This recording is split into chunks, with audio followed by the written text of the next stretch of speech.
ลาแม่ละสิโยนอฝากน้ำผลลัพธ์ของใจกันกะตามทนให้มีความสุขสันต์แต่งดองอย่าลืมอายนั่งเป็นสายอยู่ข้างงานยามผัวเบยเจ้ามวนเดือนั่งเดือ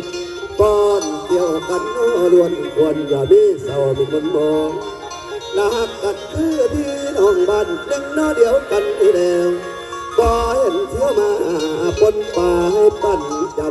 ำแก้นแก้วรับเชื้อไปสิขออวยพรใส่ศรัทธาเจ้าเท่านี้ก่อนคำคำจึงมายำเมงชนบนบ้านเฮาอีกเดือนเด้อลุงป่าจงเจริญช่วยขอเอิญแม่นสงคอนอ่อนซ้อน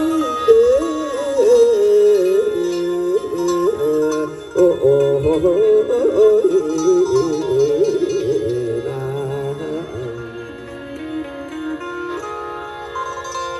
สบายดีพี่น้องผู้ขาผู้พอจันดีเมียกระลมหายตายจากกันยังมาหลายฝ่าหลายปีแล้วตั้งแต่ลูกแต่เต่ายังหน่อยคุณลา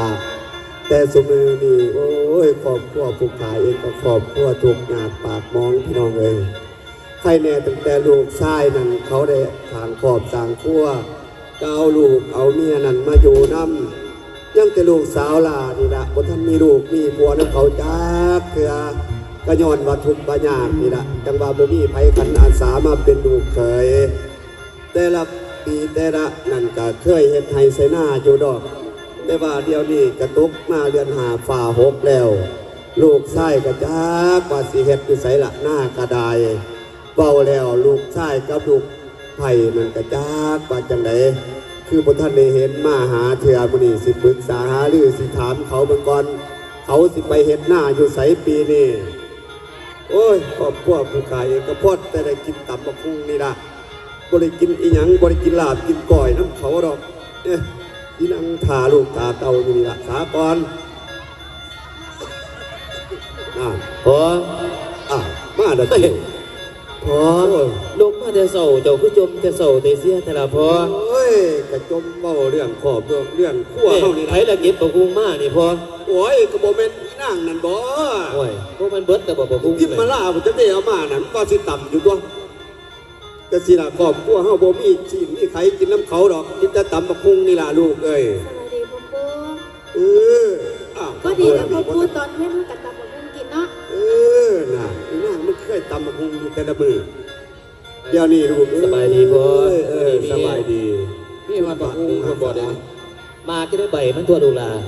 ใบมันก็มายุบกับตำมันนั่นตัวเดี๋ยวนี้พวกลูกพวกเต่ามาพร้อมหน้าที่ทางตากันพ่อก็อยากถามพวกลูกกันละเพื่อได้ยินเสียงเบาเสียงจ่ากันจอกแจ๊กอยู่มือเศร้ามือแรงปีนี้สิไปเห็นหน้าอยู่ใสลูกเอ้ยสิเศร้าเขาอีกบ่หรือว่าสิไปเห็นอยู่ใสอีกเรามาบัดนี้ฟังอีกก่อนพ่อเนียมเอ้ย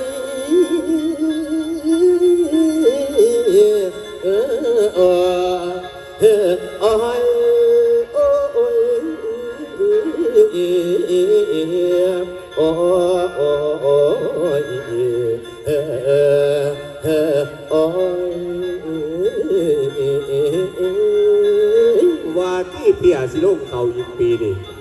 คืออยู่ดอกฝนฟ้าตัวหัวปีบ่จะมาบอกกระดมก่อนน้ำอย่างนี้พอนี่แหละโอ้ยนางบอกดีๆไม่พอซะหรอกเอาบ้าไปลูกบ้าไปมาบัดนี้ฟังคนพอเจ็บเจ้าตุนพอน้อใส่ใจนี่แล้วว่าที่เคยหลอกคำความกระต่อสายน้อใจเจ้าบ้าไปลูก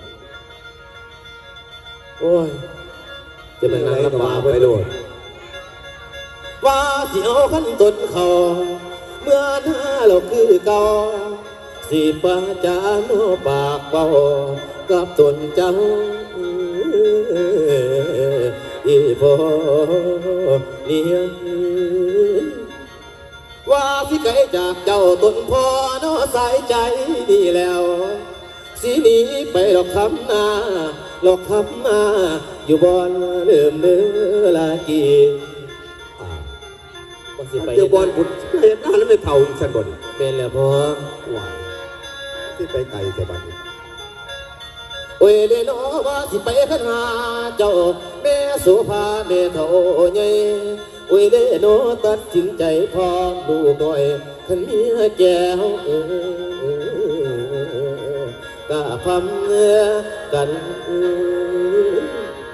ลาว่าจังไดน้อแจมเจ้าต้นพอหลอกใส่ใจแล้วยามเสียใกล้ดอกเพื่อนนี้คอยอยู่ดีดอกเนื้อเจ้าส่วนมาสายใจเหงา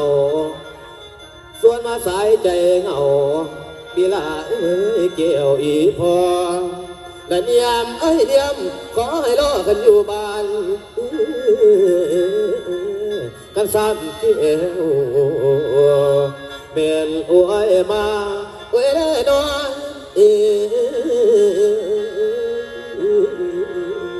เวโนเวนาเวโนโอ้ยนั่นแหละโนเป็นจังสันดอกพอเอ้ย กันบ่เจ้าสิไปเฮ็ดให้เฮ็ดหน้าแล้วไม่เท่าเจ้านั่นก็ดีอยู่ดอกหน้าเล่ากระทงไงแต่ว่าพอนี่ที3 มือดี4 มือหายดูเอ้ยมันว่าสิคือเก่านับมือเท่ามื้อนี้ก็เท่าซ้ำนี่มื้ออื่นก็เท่ากว่านี้พญาติพะเยามันก็เริ่มนักเข้ามาแล้วพอก็ได้ นี่พอเอ้ยขั้นว่าคำสีกับเมียบ่ไปเฮ็ดให้แสนาแต่เฮาสิเอาหยังได้กินพอเจ้าอยู่เฮือนก็อยู่กับอีนางนั่นเด้พี่มาลานั่นเด้ล่ะพอ ก็บ่เป็นหยังดอกพออยู่กับมาล่านั่นก็ได้ เดี๋ยวมานี่เอ้ยเป็นหยังเจ้าสิบอกกับพ่อปู่บ่ล่ะ แม่นแล้วพ่อปู่เดี๋ยวนี้นะภาวาสิวเงินอยู่ซ่านมันก็บอกกลุ่มกินกลุ่มใส่นี่แล้วมานั่งกับไปทั้งสี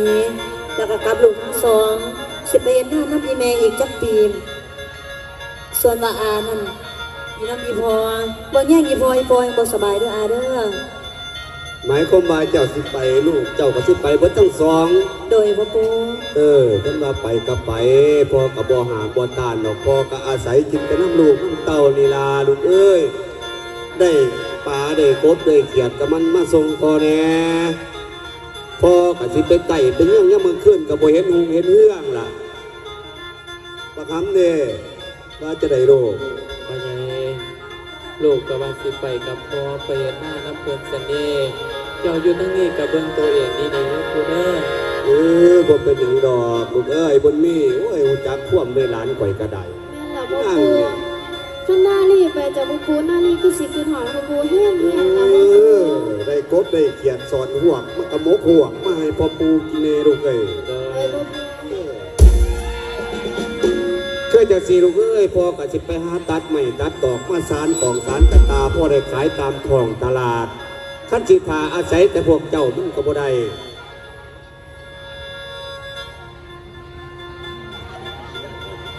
เอาจังสี่เราพอ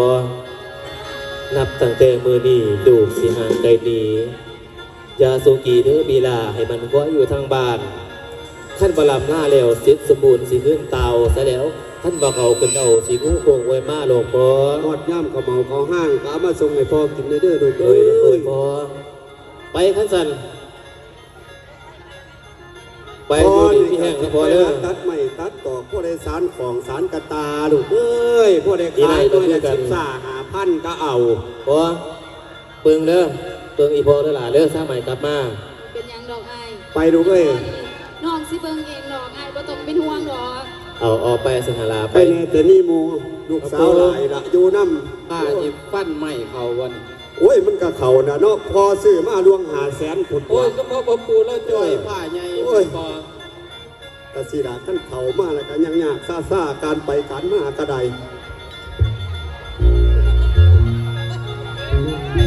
เปิงพอเด้อหล่ะเด้อเปิงแย่งแล้วอย่ารับไปเหยียบรถเขา ตัวกระไร ป้าไอ้คำสี เป็นอย่างแวว กระสันเขาก็ไปเกียมเอาเครื่องเอาของอะไร อะไรจังว่าไปแต่เศร้า เกียมบนอยู่บนนอนเสื้อผ้าสามสายเห็ดหน้าแล้วก็ยังว่า เดี๋ยวแหลมมันจะฮอน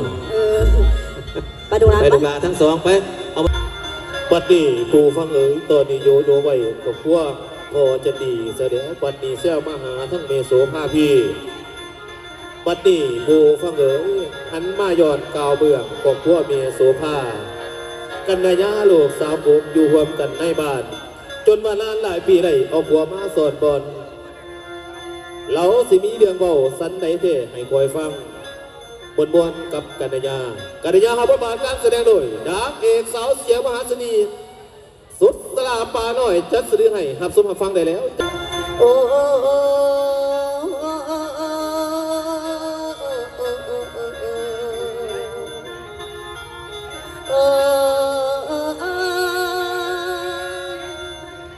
ละบุญ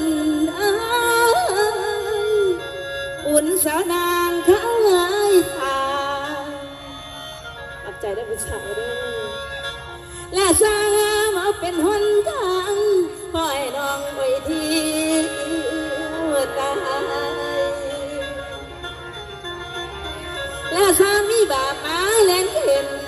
และสามีเวนมาแลนตางทำให้น้องห่างที่สายอ้อยแดงน้องอ้อยเนื้ออ้อยน้องละนาง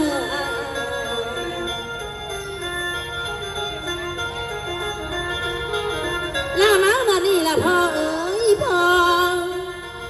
สมัยทุกมือนี่การแต่งประลับกันว่ายิ่งดื้อทางบอกกันเดียวไอ้ทาง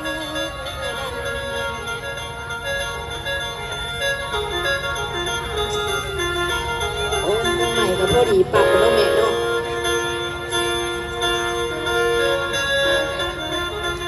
และศิลปินมีหลายวันมาหันก่อนเช้ากระใสเด่นโอและพี่เอ๋ยพี่สุดสะดานองกระไดมาหันเข้าร่วมแสดงและหาประกันจนหอดแจ้งแสงอ้องผู้งาจิงกันแดงน้องและความสัมพันธ์ให้มันยาวให้มันยาวอย่าสิมีวันสิ้นและศิลปินคนลาน้ำมาสุดสดาตาหน่อยก็ลุ่มหองฝากไปนำสัทธาแม่ฝากไปนำสัทธาพ่อขอแห้งใจอีกครั้งในปีนี้ให้สายเสียอ้อยแดงน้องอ้อยเนื้ออ้อยน้องละนาง